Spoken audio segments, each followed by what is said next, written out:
All right, here we are with episode number 37, which it just blows my mind. And I want to thank everybody that came or was part of the live stream or listened to the last reunion of our previous three guests. It was amazing conversation, and today is going to be just as amazing.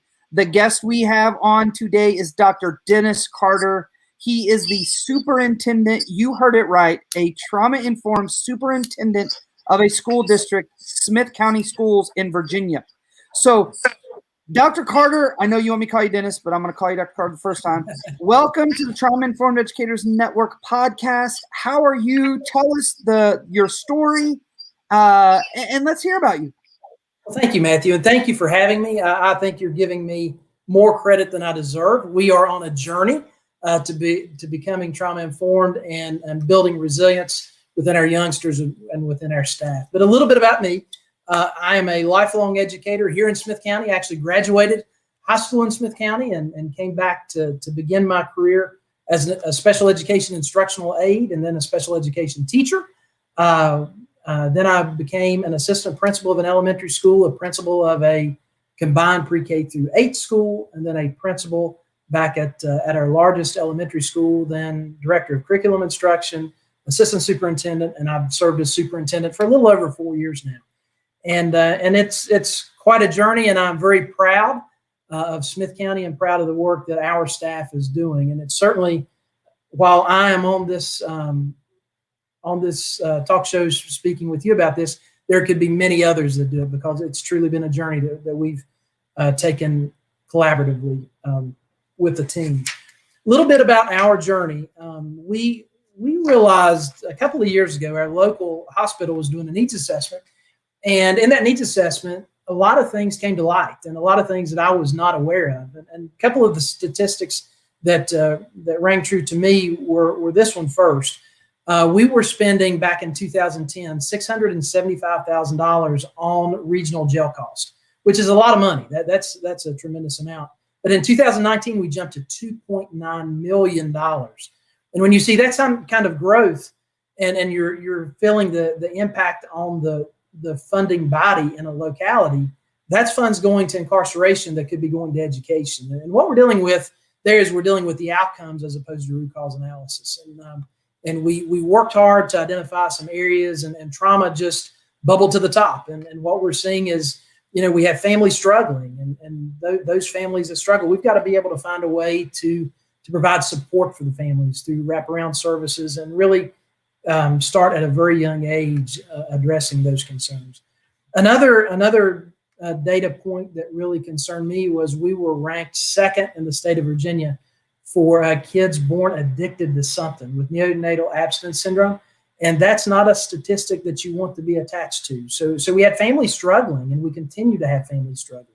So as a school division, how do we fix that? How do we work together to identify those issues and really solve the problems? And we know this is a generational issue. This is not something we can fix tomorrow. But my kids' kids will see the benefit of the work that we're doing now. So again, I want to stress a collaborative piece. This is certainly not Dennis Carter by any means. This is a team in Smyth County, and it's teams from our cafeteria staff to our custodial staff. Our bus drivers have been trained in ACEs, adverse childhood experiences, and ways to overcome that. And our teachers, instructional aides, just everyone within our system at this point have been trained and extremely receptive to making a difference. And we know that public education is, we have benchmarks we have to meet, and all of our schools are fully accredited. We have a population of right at 4,000 students. We have 7 elementary, 3 middle schools, 3 high schools, and a career and technical center. And again, buy-in from across the division because we can all relate. We can see students that are struggling and having a hard time, and we want to see success. We know that strong kids help build strong families, and strong families build strong communities. And when we can accomplish that, we all win. So that's it's a little bit about Smyth County and a little bit about me. Well, and I mean, I love your philosophy. It is that opportunity. And I want to give you just a little credit, which you're probably going to try to deflect. it is important as leaders, right? And I'm a leader. I'm a school leader in my own environment, to create the atmosphere for this work to happen, which I think is really important that you've done that. So talk to us about, how did that start? Where did the shift go? Hey, this ACE or adverse childhood experiences and this trauma work, this is something we need to grasp on. And where did you start your journey? Yeah, that's a great question, Matthew. And through the conversation with the needs assessment at the hospital, one of the contributing groups there with us was Mount Rogers Community Services. That's our local community services board, and they had representation there. And there was a member that had been trained on adverse childhood experiences and knew the outcome, knew the data, knew the research behind ACEs, and truly how that could impact not only a child growing up, but impact an entire family and the outcomes of that child later in life from a health outcome standpoint.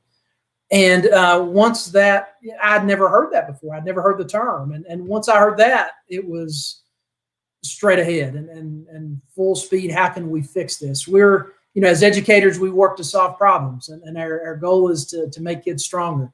So how can we fix it? So we worked with John Richardson Love through Child Savers.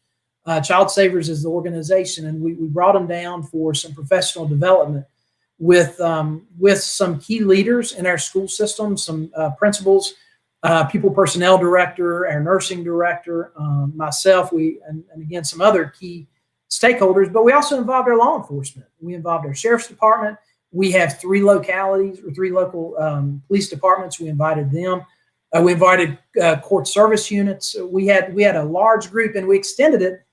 This is not something we want to fix in Smyth County. This is something that needs to be fixed globally. So we invited everyone within our region to come out to John Richardson Love. So he provided a professional development for us exclusively as Smyth County Schools leadership. And then in the afternoon, he did one for the community members. And it was just a great response.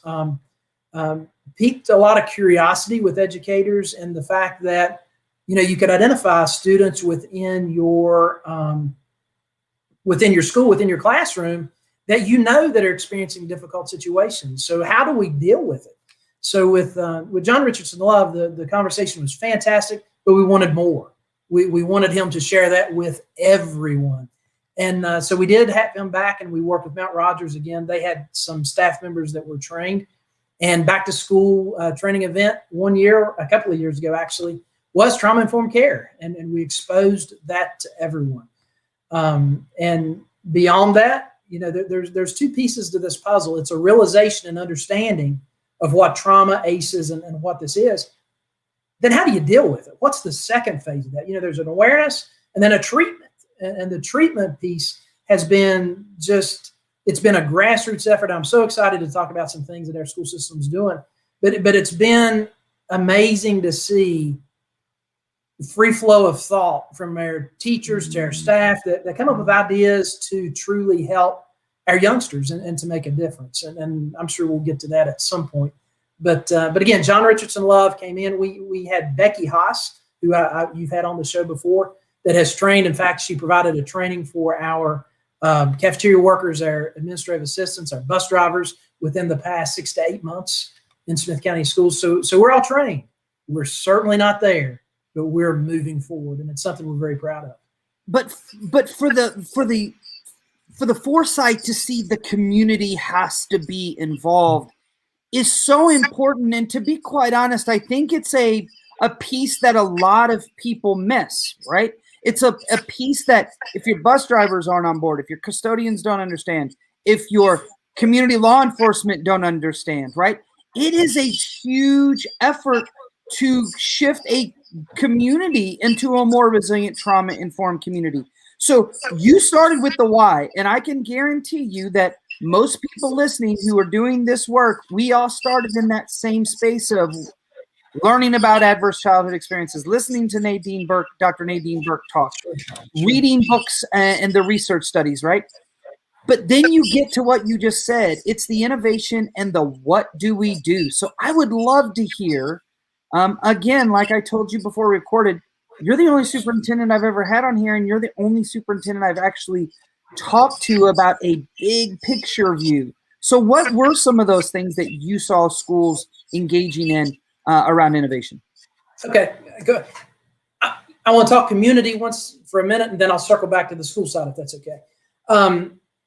You keyed on a point of the community piece, and I think that, again, going back to that initial meeting of with the hospital and doing the needs assessment, that came to light that this was not a school system issue. This was not a hospital issue. It wasn't a sheriff's department issue. It wasn't a community service board issue. We were all dealing with the same things. And we were working so hard in our own silos, we needed to work together. There's so many things that community services are doing, that amazing work. School systems doing amazing work. Sheriff's department, bless their hearts, doing amazing work. But no one was sharing. There was no collaboration, and just everybody working in their own silo. So that brought down the walls and allowed conversation to happen. So, I do feel like from the community aspect, that was the charge. How can we pull together? And without that needs assessment, I don't think it would have happened. From that point, there's been some exciting movement in Southwest Virginia. The United Way of Southwest Virginia has agreed to become the backbone organization for trauma-informed care throughout our region. So that's going to pull resources from Smyth, from surrounding counties. We encompass in our region 19 school divisions, 19 counties. And so that work is going to be tremendous when we can make a difference in our entire geographic area, not just in Smyth County, which that's all of our goal, right? To make a difference all over the place, not just in our hometown. But with that, it's been interesting to see the different groups and how they work together. And one of the things I would like to highlight is the LENS program. And it's with our local law enforcement, and it stands for Law Enforcement Notifying Schools. And, law enforcement, when kids see school resource officers have been fantastic for our schools because kids see officers in a positive light. Unfortunately, a lot of times law enforcement's having to go to homes for undesirable conditions. And with this program, Law Enforcement Notifying Schools, we have a system set up to where our chief school resource officer, he's a captain and our resource officer, any department within Smyth County that has to visit a home with a child makes contact with him that night. He contacts a person in our central office, and they will they'll call the principal the next morning and say, hey, is Dennis Carter at school today? Just want to make sure he's okay.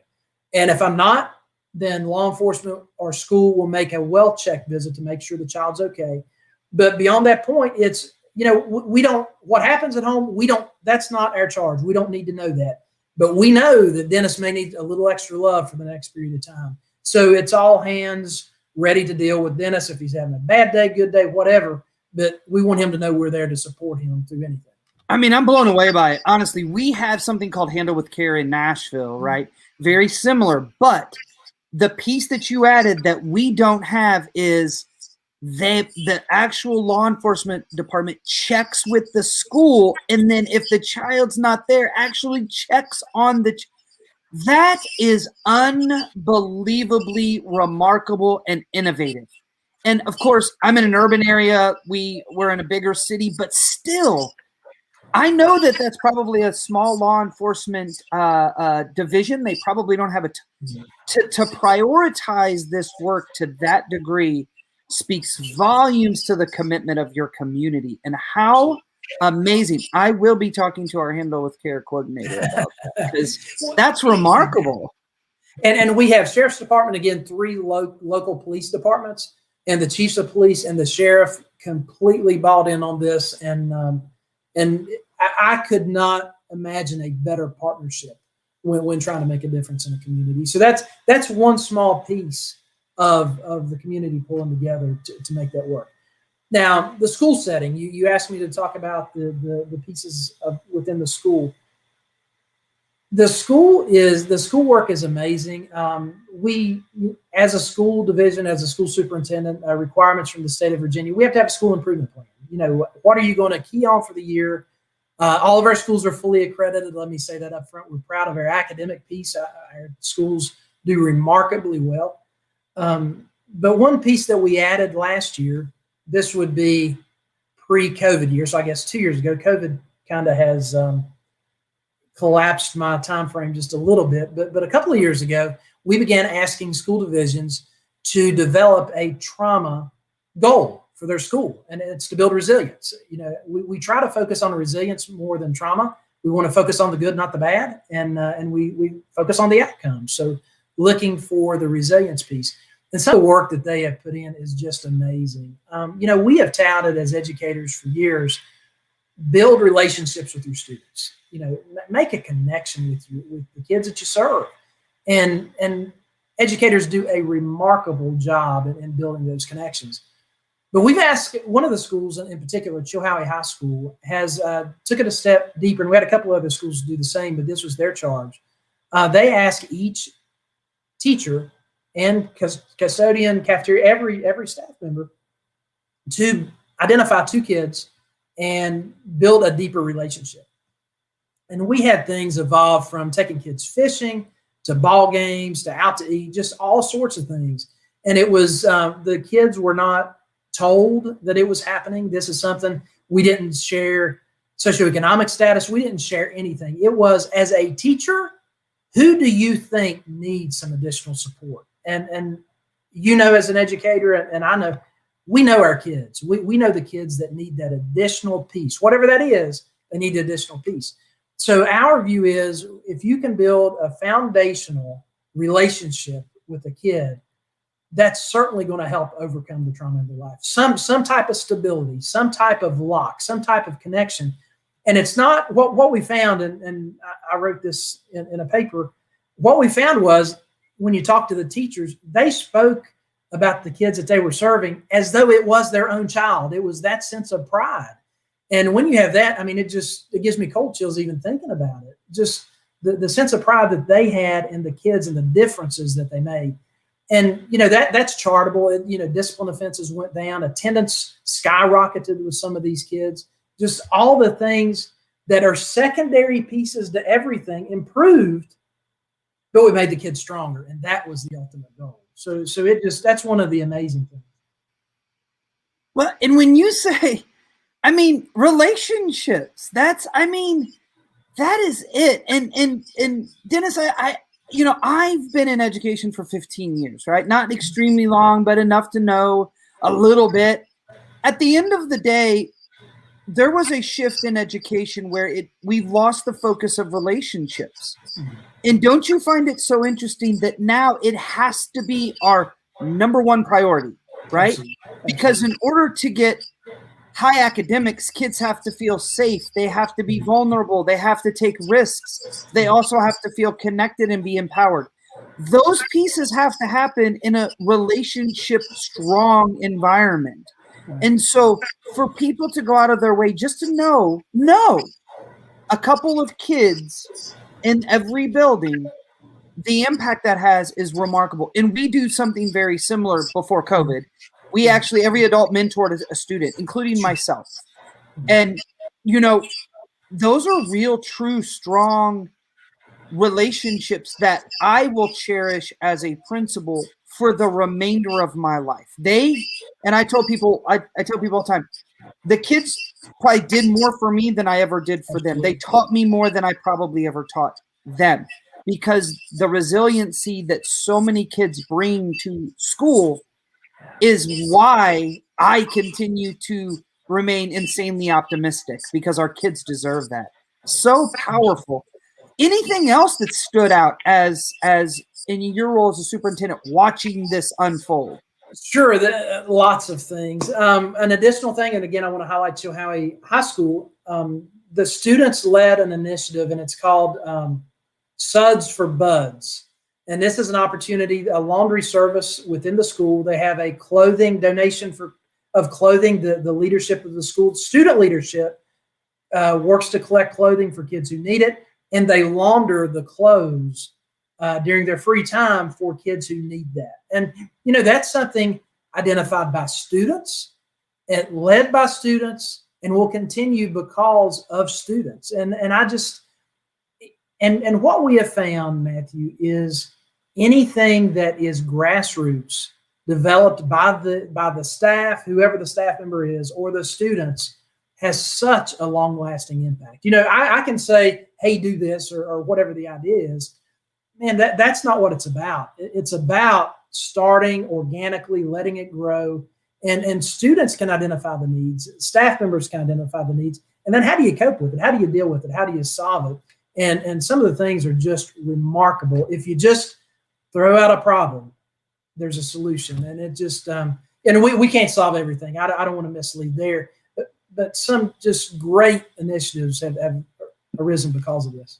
Well, and I keep hearing this mantra of relationships and empowerment, because I'm going to tell a very quick story. And I warned you I do like to talk. So, but it's a very good example. I had 4 4th grade boys walk into. They actually called me into my own office. I was actually in the hallway, and they're like, "Can we speak to you in your office?" And I'm like, "Wait, did I just get called into my own office by 4th graders?" So I went in, and they said, "We don't have enough supplies in our room, and we want to host a fundraiser." Now, my brain went to, "Oh Lord, this could be a train wreck," to, "All right, guys, how can I help?" Right? Like, what can I do? And of course, it went from like airplanes flying over with paratrooper people jumping out to a family dance, which, I had to narrow the focus. But it was amazing giving the boys a platform. They called Pizza Hut themselves on their own parents' phone without telling me they were calling, and asked for pizza donations, which they got. They called local community and they wrote letters. Like, the amount of energy and synergy that these boys showed was awe-inspiring to me. And I knew at that point, like, this is about letting kids, right, solve some of these problems, because at the end of the day, they know them better than we do, right? Absolutely. And they have solutions that you and I probably would never consider. And so that empowerment for everyone is so and because you've actually said the words, you said earlier, bless their hearts, right? That's a good Southern term. But what we can't do is bless little kids' hearts, right? And bless kids' hearts. Right. What we got to do is empower kids and build resilience. So, what else do you have? Because you're getting me fired up. Well, I've got a couple of things, and then just a couple of more things. And anytime I can brag on the work of the schools and the kids and the teachers, I want to do that. We have, what we're finding, and I think you'll see this as a trend with any educator, is we're seeing more difficult behavioral problems coming in at the early ages. We're seeing kids with just some extreme behavioral concerns. What that ties back to, I think time will tell. I think some may be tied to ACEs, some may be tied to other things we just don't know yet. But our schools, our elementary schools, have developed sensory rooms to where if we have a youngster just having just sensory overload, they can go to the room and decompress and calm down and then be able to transition back. We have sensory hallways in our elementary schools where they can be active while they're walking to cafeteria or whatever the case may be. We also have calming rooms, and calming rooms and sensory rooms are two different things. And they work really, really well. A couple of other things that we've implemented beginning this year are telemed services in all of our schools. So all of our schools now have the ability. We cover 452 square miles in Smyth County. And as you can imagine, traveling, and our central location is Marion, and traveling from the extremes to the local hospital takes time and finances, and some of our families just can't make that happen. So we found a way to be able to incorporate telemed services in all of our schools. In fact, 2 of our schools have nurse practitioners through a local medical department, which is just amazing to us. Now, the cool component to this is we also have telemental health services, brand new this year. And what we were finding is that youngsters that may be experiencing a crisis situation, going to the ER and having to wait for hours and hours for any type of treatment, we can do it immediately on the spot with a trained telemed service provider. So just a couple of things that we've implemented, and we're very proud to be able to do that. I mean, I'm almost speechless, which doesn't happen very often. But to see and you said it early, the wraparound services for communities and kids. And, I'm in a school that had a nurse practitioner at one point. We have the most beautiful nurses station and room. And I've just been inspired to try to get that back, because so many kids just don't have access to basic care that just needs to happen. And of course, and you said it, we can't do it all, but here's the thing: if we can and we can be innovative around it, then why not just try it? Absolutely. And I think that our educators have capacity, right? And here's a statement that I've heard before: we're teachers, not therapists. And Dr. Bruce Perry was on this show, and he said we don't need therapists. We need loving and caring teachers in schools. Mhm. And I think what you're describing is that's the environment that you're building, but you're bringing in these pieces that are also so imperative. Matthew, we explain it as a bicycle wheel. If you can imagine ACEs or trauma being the center, there are a lot of spokes going to that trauma. And, that's a school system, again, sheriff's department, community services, court services, all of those come in and can impact and help alleviate that trauma on a child. I would like to say this, we spoke about the LENS program. I called the sheriff and the captain with the sheriff's office, and it was absolutely, how can we help? With the Tellem Mental Health Services, Mount Rogers Youth Services, again, that's tied to our community service board. I called our liaison there, and her comment was, sure, how can we help? So it's not, I'm not sure that, again, I do feel like that in communities, there's tons of amazing work going on. I just don't know that there's the catalyst to bring all of that work together.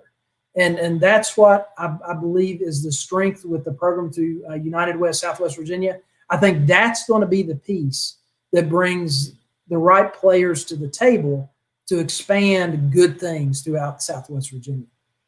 And I can tell you, I've seen that happen in our community, and it's called ACE Nashville. It's where they now have 3 divisions in ACE Nashville: policy, education. There's one other one I can't honestly remember, but it is a collective of multifaceted, multi-sectored community members that come together on quarterly meetings and think about what does this look like. We have a judge, she's been on this show, Judge Sheila Calloway, who is trying to look at the juvenile judicial system differently, as opposed to locking kids up, providing support and rehabilitation around mentorships and things.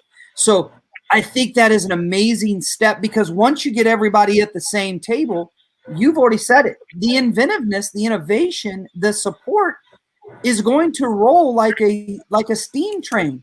I mean, and that I think is powerful. And I think another piece that listeners need to hear is there is no magic playbook to this work.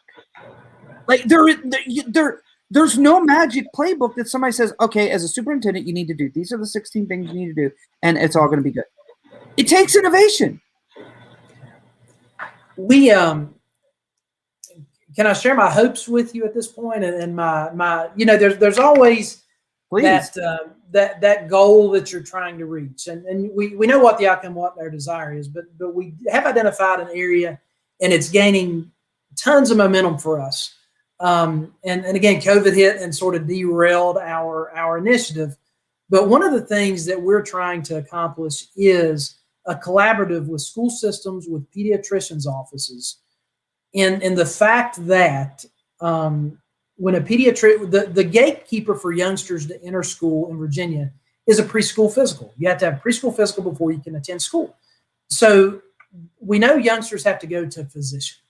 What we would like to do is to have an ACE screener at each physician's office when they do the school entrance exam. And again, voluntary. We know that there's the possibility of not being factual information. We know that there's refusal. We know there's all sorts of things. But for that screener to be conducted, and our goal is not to have the results of the screener, but to have a result of you need to give Dennis a little bit more love on the first day of school because he's had some issues in life. And what we find as educators is we have youngsters that come to school from day one that may exhibit behavioral challenges, may exhibit some concerns academically. Just it can manifest in so many different ways. And we try to deal with it. We try to deal with it through pre-K, kindergarten, first, second, and maybe we end up at a special education referral in second or third grade. And then you do the social and you do background from birth history. And you're like, oh my goodness, I see that why there may be some difficulties here. So if we can address that in a preschool physical prior to the youngster even stepping foot on school grounds, and begin wraparound services prior to the beginning of school, what type of difference could we make for that kid from day one? And I think too that as I was a foster parent for almost 2 years to two of my previous students, and they had experience. I don't ever tell their trauma stories, but they had experienced things that are incomprehensible. And then I have my birth son, who has probably never experienced an adversity in his life and doesn't even realize it, right? But at the end of the day, I want them treated the same, right? With empathy, with grace, with pre-forgiveness, but also with love, with accountability, with support. I want the same thing for all three of our boys. And I think that there are lenses we have to be cognizant of, right? We can't just assume every kid is like our own children or like us or grew up like us, or but I also know that kids may come into school with a lack of skills, whether it's they come into your school at kindergarten or third grade. Every kid possesses genius. Every kid possesses abilities. And I think what you said is we wait until it's an exceptional ed referral and we're sitting in an S team, or even worse, a potential first IEP meeting, and these things come out and it's like, wait, what? Absolutely. Right? So powerful, such powerful work. So when you say my hopes, that's one of the hopes. But if you could envision as the superintendent of your school district, what would you hope to see in the next 5 years? What would you like to see happen for your teachers, students, staff, parents, and community? Yeah, that's a great question. And I think, Matthew, I think that we will be dealing with the mental health aspect of COVID for years to come. I don't think this is something that any of us are prepared to deal with right now. I think that will shape a lot of the work that we do in the next 24, 36 months. But as a superintendent within our school division, the legacy that I want to leave, let me answer it that way. The legacy I would like to leave in Smyth County is for there to be an awareness that kids can live in different circumstances, that we welcome that we don't judge, that we can identify that without having an evaluation, and we can take the child where they are and help them grow on an academic level, on an emotional level, and to make that happen. And then our testimonies, I believe, will be when our youngsters come back to see us, when we hear the impact from the mom and dad, or we hear the impact from the grandparents. And I with all my being, I believe that our health outcomes will improve. I believe our incarceration rate will get better, but it's not going to happen overnight. But if we stay the course and we all work together, I do believe that it will make a generational change. Would it be nice if see, I don't know if you saw my shirt, but I am known as an unapologetic disruptor, which means I say things that I probably shouldn't, but maybe hopefully one day that maybe the bigger picture could be that we actually invest in the education of kids on the front end, as opposed to the incarceration of adults on the back end. And we have to look at this through an equity lens, because at the end of the day, it is, right? It is equity. It's about, because you've come from a circumstance and maybe you've had these challenges, and I know well, there is a school to prison pipeline. Yes. Kids are prepared for prison from the moment they walk into our schools in pre-kindergarten. We've got to break that cycle of getting kids on that pathway for incarceration, as opposed to getting kids on the pathway for their own resilience and ability and their own fullest potential, because it's a system we know is there, and it's going to take a lot of work, right? But I'd love to hear that you're like, we're doing it. This is what our goals are. Right. And again, momentum. I would like to read a quote to you. And again, this is our Sheriff Chip Schuler. When I was speaking with him about the cost for the regional jail, this is his direct quote. It says, "It would be my hope to see less funds going toward incarceration and used for education instead. I believe that many of our inmates are the result of traumatic experiences in their lives that have gone undiagnosed and untreated." what foresight is that? I mean, that's amazing. And that's, I believe that's a testament to the community work and the evolution of ACEs and the awareness of trauma and resilience in Smyth County. When you have your sheriff that is making statements like that, that's pretty profound.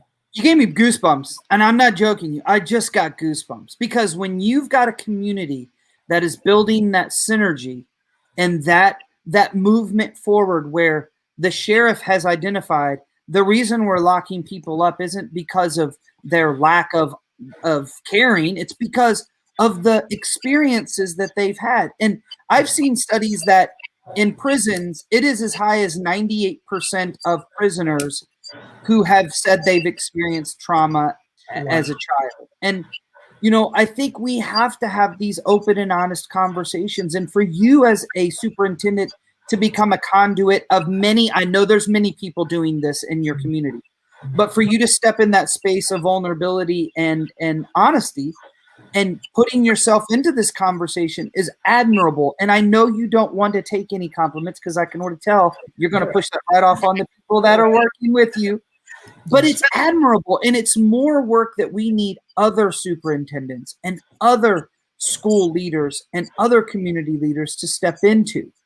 So what is there a time where you're like, you may have taken a risk, or you may have said something or tried something that was like, uh-oh, maybe not right now?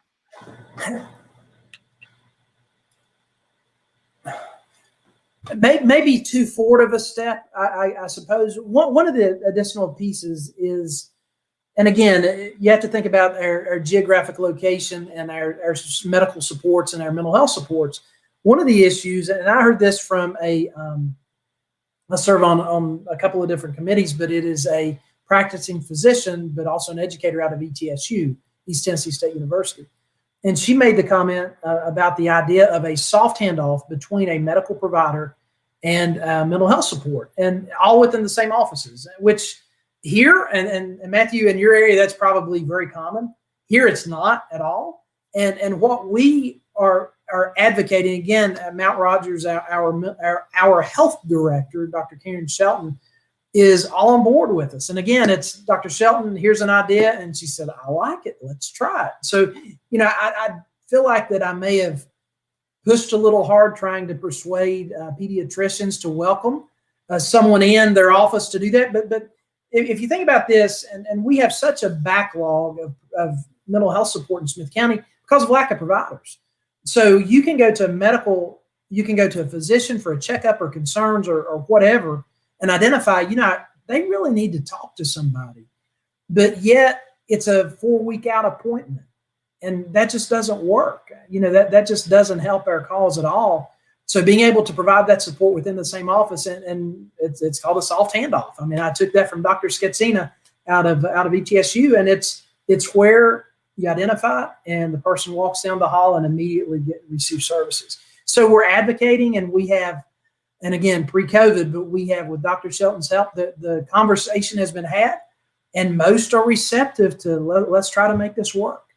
I wish I could say that could be normal here. It's not. Really? I mean, I'm going to be honest, and having 2 sons that had a lot of mental health and medical needs, those 2 things never came together. And I think how powerful it would be. And let me give you an example of what was said to me when one of the boys was diagnosed with severe PTSD. The psychiatrist at Vanderbilt University, which is a very well-known, prestigious university, said, I also have to put ADHD down so that the medical doctor and the school can at least have some kind of understanding of what behaviors they'll see. And to me, that blew my mind of like, hold on a minute. You have to put this label on a child just so people in different sectors can have the same idea of what the child needs. It was amazing, or it was mind-boggling. I want to go to one of the comments that was posted, because I want to go back to it. And it was, the testimony is when our kids come back to see us. Such relevant, right? As educators, we want to see quick. We want to see response. We want to see things fixed quickly. And that may not happen. Talk a little bit more about what you meant by that, because I feel you. Yeah, and I am fortunate enough to teach a class at Emory and Henry College, and it's a special education class, and really it's about all the different types of disabilities and qualifications and things like that for students to be identified for special ed, and as an educator, how to co-teach and make that work in a classroom to meet the child at their level. And one of the videos that I show in class it's a YouTube video. It's called Chad. And it just Chad. And what it is, it's a young man that had a difficult home life, and he's going through town and he's talking about, and it's a real emotional video, and I may even get a little emotional talking about it, but he just had a tough life, and he's talking, sort of narrating the story, and he talks about his football coach. And then at the end of this, he sees his football coach standing there, and just the emotional, I'm getting just goosebumps thinking about it right now, the emotional connection with his coach, because he was the stable component. It wasn't Chad's dad. It wasn't anybody else in his family. It was the coach. And the coach was the stable component. And the coach spoke about it as Chad was a good kid. You know, he was one that he needed football more than football needed him, if that makes any sense to you. But the embrace that they had at the end of that, and the true, and this was real. I don't think it. I think it was a real video. Was just emotional, and what I try to share with our new teachers and any young person coming into education. You've got a 30-year career ahead of you. Imagine how many lives you can impact. You know, that's the goal. Academics, that's going to come. You do what you're supposed to. You're going to be just fine, and your kids are going to do well. But what type of impact can you make on society? And it's that relationship piece. And it's a 5-minute video. You share it with them. It's an emotional time, but the light bulb goes off that education is more than just reading, writing, math, and social studies. It's tied to a bigger piece, and it's making our communities better, our states better, the world a better place. Well, I'm going to tell you, I have no intentions on leaving my school district, but if I do, and Virginia is a place, I'm on my way, because to hear you say that is so inspiring to me. That I just say you get it, right? There's people who get it, and there's people who don't get it, right? And I think at the end of the day, in Edutopia, there's a whole video called "Learning is Social and Emotional." They're not two separate things. We can't take relationships and social emotional health and learning out of the equation, because it's always there. And I think another quote that resonates with me as I was listening to you is Jim Sporletter, who was on this. Matter of fact, he was the very first guest on this podcast for Paper Tigers. He said a quote to me that I was on my computer for years. He said, "Portel, you may not be able to reach 100% of your kids, but you can love 100% of your kids." And he wasn't talking about my personal kids, as you already know. And I think that's it. Sometimes we're planting seeds with kids, and we don't know the fruits of those seeds until years later, until that large adult walks in and says, "Can I talk to Mr. Portel?" And you're like, "Sure, I don't." And then it clicks in that moment of looking at my fourth graders in fourth grade. Now I'm looking at adult, and that conversation, it's priceless to an educator. It's priceless to a previous student. So I love that you said that, because at the end of the day, it may not happen right now. It just may not. So the last, I told you this was going to go fast. We're right at our 45 minutes. It's unbelievable. And I ask one question to every guest. What do you want educators who are listening or will listen to this podcast to know right now? When you're dealing with a youngster that's having a difficult situation, look beyond the behavior. There's a backstory. And don't stop at the behavior. You've got to deal with the behavior. I'm not saying behaviors are not to be dealt with, but understand that there could very easily be a reason for the behavior. So take the time to get to know your kids. Take the time to get to know their backstories. I talk about backstories all the time. There's a backstory to all of us, and just don't let the behaviors get in the way of understanding where the child comes from, because that's likely a telling point to why you're dealing with the behaviors you're dealing with. You know, and I think that's a great book title. So the last guest that we had on here was Mona Delahook, and we actually talked about this last week about her book, Beyond Behaviors. You're 100% right. We have to look beyond the surface, right? And if you want to see another great video on YouTube, it's called Beyond the Surface. It's if we only knew what people's experiences brought with them, we would be a different community. We'd be a different school. We'd be a different society. If we could only see.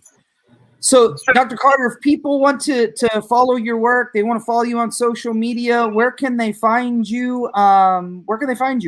Yeah, Twitter at Dennis Carter 73. Smyth County Schools, just Google Smyth County Schools, and our county website will pop up. Not real active on social media, Matthew, just to be honest with you, for lots of different reasons. There's a lot of opinions about a lot of decisions being made with schools right now, so I just don't have social media per se. But that Dennis Carter 73. And my email address is denniscarter@scsb.org, and that stands for Smyth County School Board.org. And I'll be glad to answer any question or address any concerns or anything anyone has. Well, I appreciate it, and I get the social media thing. I don't know how any and every superintendent is doing it right now. I know I have the highest of respect and regard for my school district superintendent, but I definitely appreciate and have the highest respect for you and the work you are pulling off, because it certainly isn't easy. So all of the listeners, if you want to listen to me, you can follow me on Twitter or Instagram at Principal List. I'm Matthew Portell on Facebook, or you can follow the network, which is Trauma Informed Educators Network, Trauma Informed Educators Network podcast, and then the Trauma Informed Educators Network group, which has now hit 26,000 people, which is awesome. We just passed over that. And then lastly, do not forget to put it on your calendar, March 1st, the Trauma Informed Educators Network Conference. The registration will go on sale. It is a very small conference by design, even virtually. We are not trying to sell out thousands of tickets. We are trying to keep it a small group of motivated, synergistic thinkers that want to come together and disrupt. So if you put that on your calendar, it's on Eventbrite. You can search that, and tickets are registration's only $125. It's 3 days. We have 40 sessions, 2 keynote speakers, and 1 rock star panel. So thank you all, and as always, please wash your hands and wear a mask. All right, Dennis. So I have stopped recording the audio, so we are still here just for a few minutes. Thank you so much. In all sincerity, you have gotten me fired up to the point of, like, I don't know if I'm going to be able to make my 8:30 bedtime, because I'm going to the work you're doing is remarkable. It's commendable. Your team is commendable. Your community is. Please let them know that that we are here in Nashville. I am here, and we're super proud of what you all are attempting to do, because for somebody who does this work, it's not easy. It's never easy, and especially during a pandemic. Yeah, and audio's off. Is that? Yes, okay. It is. But we are still live. Sure. It's and it's work that's got to be done, Matthew. I mean, looking at the health outcomes for our area, it's shocking. And I want better for my kids. I want better for my grandkids. That's right. And if we don't do something, it takes awareness first. You've got to have your why, and you're exactly. If there's not a why, there's no purpose. It will not happen. It doesn't matter how much drive anyone has. That will shift to something else if you don't have a why. If you don't have something, and it's got to be measurable. There's got to be something you're trying to attain. So I don't know. We're proud of the work, and again, we have about 32,000 community members, and that's spread out over 452 square miles. It's a small population, but there's a lot of people right now just pushing hard to make a difference. I mean, imagine if 4,000 kids in the community of 32,000. Imagine the impact in 10 years. Absolutely. Imagine the impact that that's going to have for generation after generation after generation for the community. And that is that I think that's part of being a small, and 4,000 kids isn't tiny by any means, because I've been to tiny districts, but having a smaller group and a community-wide buy-in, the impact is going to be immeasurable. I mean, there's going to be no way to really capture how huge this paradigm shift has been, but thank you so much. I really appreciate taking time. I can't imagine everything that you have going on.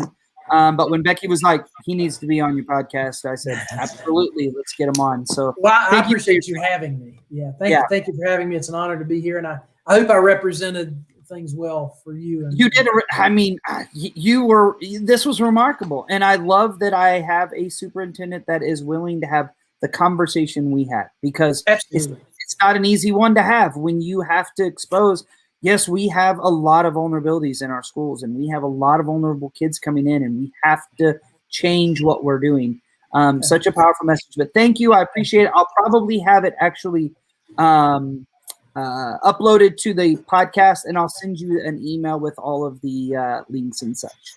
Okay. All right. Thank you all for listening. We appreciate you all being here, and everybody who commented and stayed with us. We really appreciate it. So thank you guys very much. 1 second.